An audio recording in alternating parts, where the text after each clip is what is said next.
back to the Daily Grind. Thanks for checking out the channel. Make sure to hit subscribe if you're new and hit thumbs up if you're not a baby back bagel biting bitch boy, cause you know what time it is. It's full time.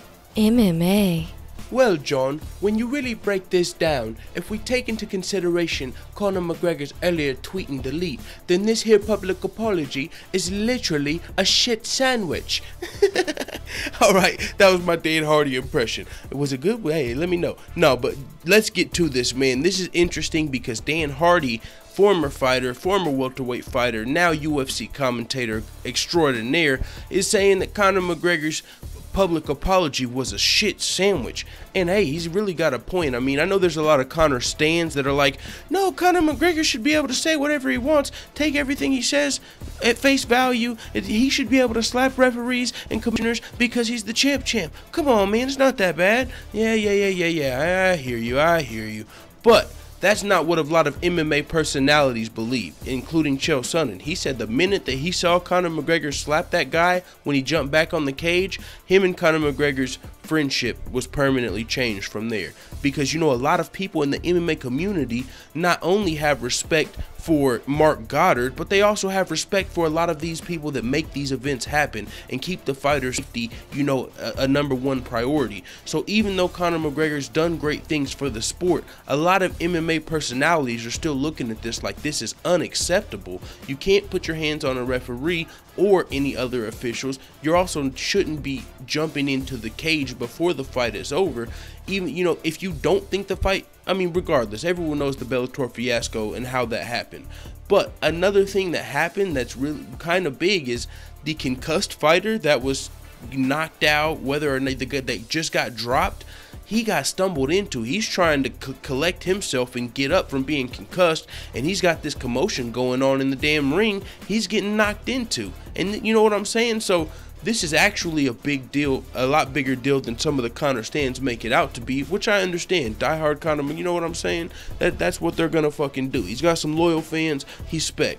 That's all good. But this is what Dan Hardy had to say about Conor McGregor's public apology. Because if you remember, at first, before this public apology, Conor McGregor came out and he said something like, you know, the bloke was, you know, he pretty much blamed the referee and said he was letting the guy, pretty much dragging the guy to the corner and letting him continue to fight. Even, you know, he had been knocked out for like 60 seconds. He was over exaggerating a little bit, but he deleted that really fast. And then he posted, you know, a more professional, you know, public relations.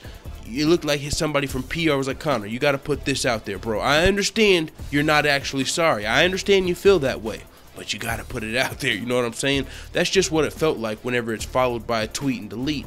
And then even in this public apology, it's like Conor was pushing back so much they had to throw in the fact that they still kind of blame the referee. You know what I'm saying? So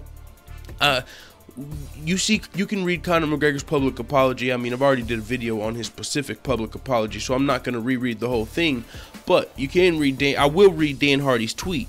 He said, apologize at the start and finish of the statement, but put your real thoughts and excuse in the middle. That's called a hashtag shit sandwich. A fucking shit sandwich, dog. That's funny. Yeah, I mean, I'm fine with Dan Hardy saying this because I'm not buying Conor McGregor's public apology. I think that's just something that he has to do. You know what I'm saying? Because he's going to be punished for this. The UFC has already said he pulled from his bout at UFC 219, which his camp for some reason denied and said, no, we haven't been punished yet. It's like, okay, well, now you're still got to get punished. So if you're not accepting that punishment, there will be a punishment levied. I mean, Chael Sonnen and other MMA insiders have suggested it possibly a 6-month to a year suspension unless Conor McGregor takes on a really, really hefty fine, which he'll probably do because he has more money than a lot of these other fighters.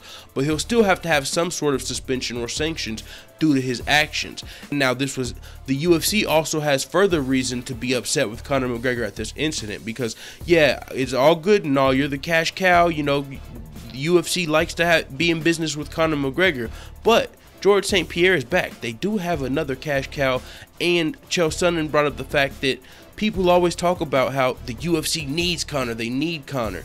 The UFC can build stars, you know what I'm saying? They like to have Conor. Conor's huge, and what he does is amazing for the company. But that doesn't mean Conor McGregor can just fucking start open hand slapping referees whenever he wants to, or commissioners or whoever the fuck he wants to touch.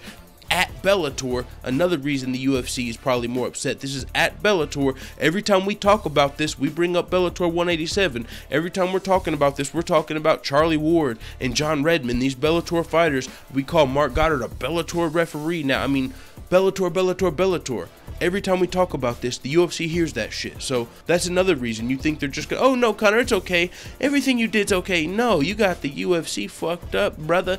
He'll probably be stripped of his title, as we've seen. It's been hinted at. Conor McGregor, after this incident, lost a spot in the pound-for-pound rankings. He was surpassed by George St. Pierre, which is what happened whenever before John Jones was stripped of his title. After he popped 30 at UFC 214 versus Daniel Cormier, days before John Jones was stripped of his actual title, he was moved down in the pound-for-pound rankings. So, with that being said, man, it is what it is. Dan Hardy's calling Conor McGregor's apology a shit sandwich. Let the full-time family know what the fuck you tell me in the comments. I'm out. And by the way, go join the Facebook group Full-Time MMA, y'all. We're gonna make that a thing. I'm gonna pretty much let some of you guys, the full-time family, run that shit. But I do know Facebook groups is a whole different type of thing. I can't really run a Facebook group with this because you can't just automatically link your videos and to upload there like you can to Twitter. But a lot of people use Facebook that don't use Twitter and shit. So link up with me on Facebook, man. Let's get this big ass Facebook group going. And you can put more stuff in Facebook that you can't put on other, like highlights of fights and shit, because you're not using ads and monetizing it. So let's link up on motherfucking Facebook. It is what it is. Let the full-time family know what the fuck you tell me in the comments. I'm out.